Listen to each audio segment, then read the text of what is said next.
Good day, and today we are going to look at the English poet William Wordsworth. William Wordsworth was born on April 17, 1770, just outside the Lake District in the quaint market town of Cockermouth, Cumbria. His popularity as a poet draws thousands of tourists to this northwestern England city every year.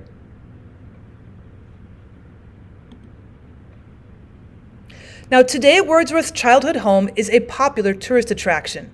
The fine Georgian home has been restored and refurnished to its original 18th century beauty. You can actually even take an online tour of the Wordsworth house. Now, Wordsworth refers to his home at Cockermouth in his poem, Guilt and Sorrow. For example, "A little croft we owned, a plot of corn, a garden stored with peas and mint and thyme, and flowers for posies, oft on Sunday morn plucked while the church bells rang their earliest chime. Can I forget our freaks at shearing time?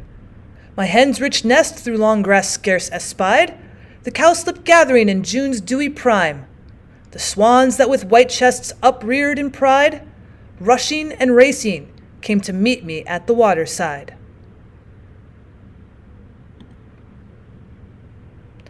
Now, the beautiful landscape of the Lake District inspired the young Wordsworth. Nature is a common theme that can be found in many of Wordsworth's poems.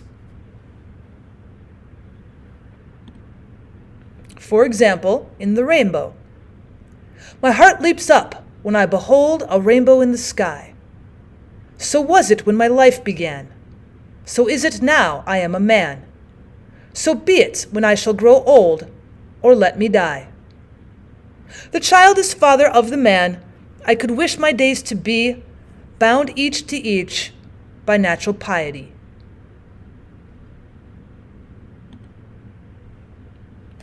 Now, William Wordsworth was the second of 5 children. After his mother's death in 1778, he was sent to Hawkshead Grammar School. This is where his love for poetry was first established. And 5 years later, his father died. Now, in 1790, Wordsworth quit school at St. John's in Cambridge to partake in a walking tour of Europe. This experience heightened Wordsworth's interest in the life, troubles, and the speech of the common man, which is another common theme in Wordsworth's works. In 1793, Wordsworth's first works, An Evening Walk and Descriptive Sketches, were published, but they received little notice. For example, from An Evening Walk: "Where bosomed deep the shy Wenander peeps, mid clustering isles and holly-sprinkled steeps, where twilight glens endear my Esthwaite's shore, and memory of departed pleasures more." Now, in 1794, Wordsworth was reunited with his sister Dorothy, and shortly after he met another poet, Samuel Taylor Coleridge, and they became close friends. In fact, he wrote, "We were 3 persons with one soul." Now, Wordsworth and Coleridge saw the poetry of the neoclassical period as stale and unrelatable to the public. The 2 poets initiated the Romantic era with their collaborative creation, Lyrical Ballads, which contained old forms but new subjects.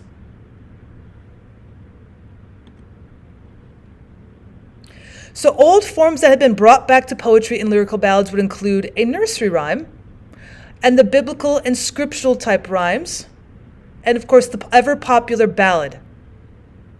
However, the subjects for poetry were quite new for the time. You would see children and women as being characters. You would have common folks and peasants being shown at work. You would have psychological aberrations and altered mental states, which we had never seen in poetry before. Even idiocy and madness, such negativity written into poetry. You'd have Gothic elements of the supernatural, but mostly known for Coleridge and Wordsworth is their nature and the purpose of poetry itself.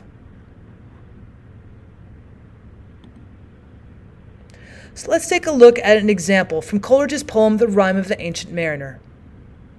"God save thee, ancient mariner, from the fiends that plague thee thus. Why lookest thou so? With my crossbow I shot the albatross." And from Wordsworth's poem, Tintern Abbey: For I have learned to look on nature, not as in the hour of thoughtless youth, but hearing oftentimes the still sad music of humanity, nor harsh nor grating, though of ample power, to chasten and subdue.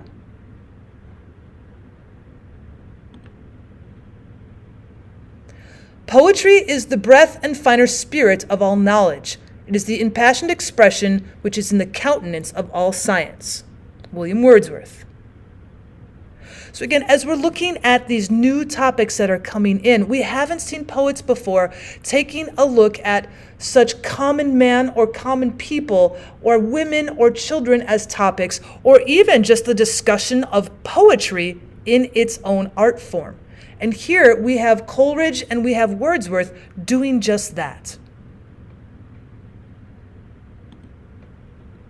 Now, Wordsworth and his family called Dove Cottage home from 1799 to 1807. It is another main tourist attraction in Cumbria, England.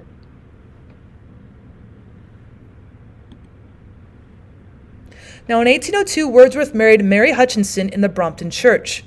She was the inspiration for his poem, She Was a Phantom of Delight. She was a phantom of delight when first she gleamed upon my sight, a lovely apparition, sent to be a moment's ornament. Her eyes as stars of twilight fair, like twilight's too, her dusky hair.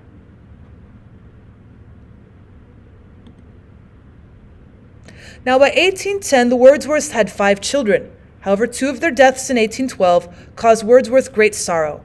His poem, Surprised by Joy, reflects his anguish. That thought's return was the worst pang that sorrow ever bore, save one only, when I stood forlorn, knowing my heart's best treasure was no more. That neither present time nor years unborn could to my sight that heavenly face restore.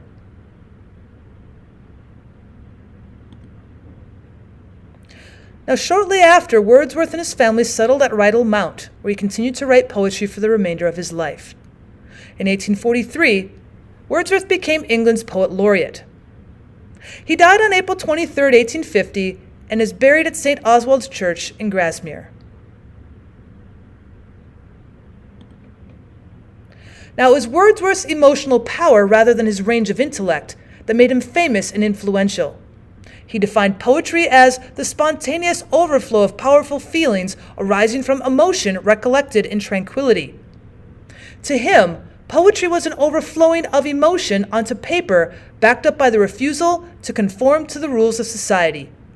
This belief, along with his inspirations, allowed his talent and emotions to run free. Thank you so much for stopping by to have an introduction into the poet William Wordsworth. If you'd like to go through more of his poetry like Tintern Abbey or other nature poems, please leave a comment down below. Let me know what other poems that I can cover for you. And as always, I'd appreciate it if you subscribed. Take care.